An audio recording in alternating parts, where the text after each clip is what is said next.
Hi everyone, my name's Rhys. Today, me and my group are here to talk to you about induction.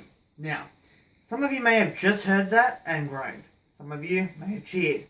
And some of you may have just went, why is the other guy cheering and why is the other guy groaning? You're about to find out. We know that when you have an equation or a formula, that it's acting on natural numbers. And that is true for all natural numbers. What induction is the proof of this. So it's actually proving that if it's applying for one, it's applying for all of the natural numbers. Now, there are some things you need to know. There are three main ideas, count them three, with induction. The first one's well ordering. Now, this is a theory that any subset of numbers, so any little collection of numbers, either has a lowest number or it has no numbers. Now, you might think, why would this be important? It's very closely related to induction, and usually you get taught about it at the same time. So I thought, why not? We'll mention it here. The next one is induction. Now what this does is it takes the element n, and this is any natural number, so 1, 2, 5, 7, and it says, okay, if this formula is true for n, then it is true for n plus 1, so the next one up. So it seeks to prove that the formula holds for those two elements, and then it states that if it's true for both, it's true for all. The third is strong induction. Now, strong induction works in a similar way, but instead of proving that it works for one element and the next one up, instead it seeks to prove that it works for n and any number lower than n down to 0. So if it holds true for all of them, it holds true for all natural numbers. That was a bit of a mind bender, and I understand. So we're going to head over to Andrew now, who's going to give you a simple demonstration of actually what induction is, and hopefully you'll be able to get used to the idea a lot quicker. Hi, my name is Andrew Chee, and allow me to help you understand the principle of mathematical induction by demonstrating it through the use of dominoes, or cassette tapes, since I don't have any actual dominoes. Now let us imagine, for the purpose of this demonstration, that we have an infinite row of dominoes in front of us.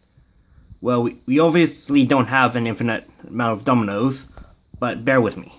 Now, each domino is labeled 1, 2, 3, 4, 5, and so on, where each domino represents a positive integer. Now let have Pn be the proposition that the domino n is knocked over. If the first domino is knocked over, then the next domino, or in math term, k plus 1 domino, is also knocked over as well. Now then, if Pn and Pk and Pk plus 1 is true for all positive integers, then all the dominoes are knocked over, as you can plainly see. That's how you can remember how mathematical induction works through the use of dominoes. Let's take an example and prove by mathematical induction that n cubed minus n is divisible by 3 for all natural numbers n. The first thing we need to do is take our basis and prove that it's true. And with our basis, let's assume that n equals 1. Now that n equals 1, we simply substitute that 1 with n cubed minus n. Hence becomes 1 cubed minus 1, which equals 0. And that 0 just happens to be divisible by 3. Hence we have just proven that our basis is true.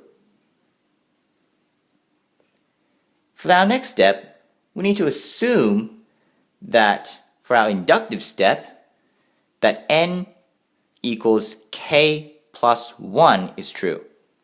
So for our inductive, let's say n equals k plus 1. We need to show that this is also true. So let's take that and substitute. K plus 1 cubed minus K plus 1. So, we just take that and simplify it, which becomes K cubed plus 3K squared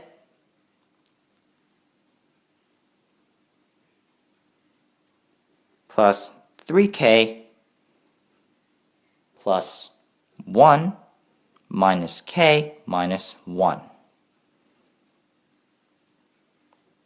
Hence that also equals a 6. So now that we have figured this out, we can also see that that equals a number that's also divisible by 3. Hence 6 divided by 3 is 2, which can also be divided by 3. So now that we have proven that the inductive and the base case is both true, we can assume that both the basis n cubed minus n is divisible by 3, and it follows that our new inductive step, k plus 1 cubed minus k plus 1, is also divisible by 3. Hence, we have proven by mathematical induction that n cubed minus n is divisible by 3 for all natural numbers n. A common example of this is assuming n is a positive integer, n factorial equals n times n minus 1 times n minus 2 all the way to 2 times 1. Prove the base case of this. We assume that n equals 1. Therefore, n factorial equals 1 and n times all the numbers below n all the way down to 1 equals 1. The next step is the inductive step.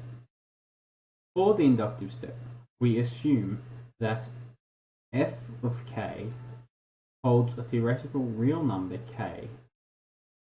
So we assume k factorial equals k times k minus 1 times k minus 2 all the way to 2 times 1.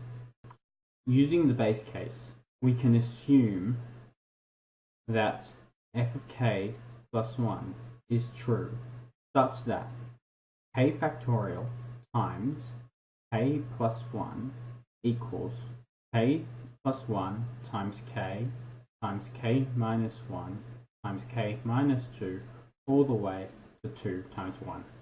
Then we can simplify the left-hand side of this, say k plus 1 factorial based on the base case.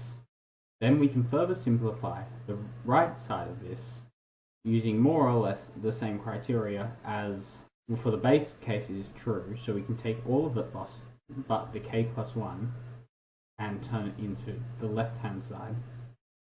And then we can do the same that we did on the left-hand side and make it k plus 1 factorial.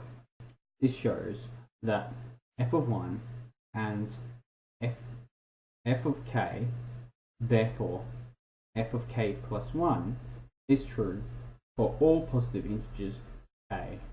We can then conclude that f of n is true for all positive integers. We hope you had fun with us while hearing about mathematical induction and understood our video. With Rhys's introduction, Peter's explanation of mathematical theory, Andrew's real-life example with dominoes, Sidney's example using induction, and my conclusion.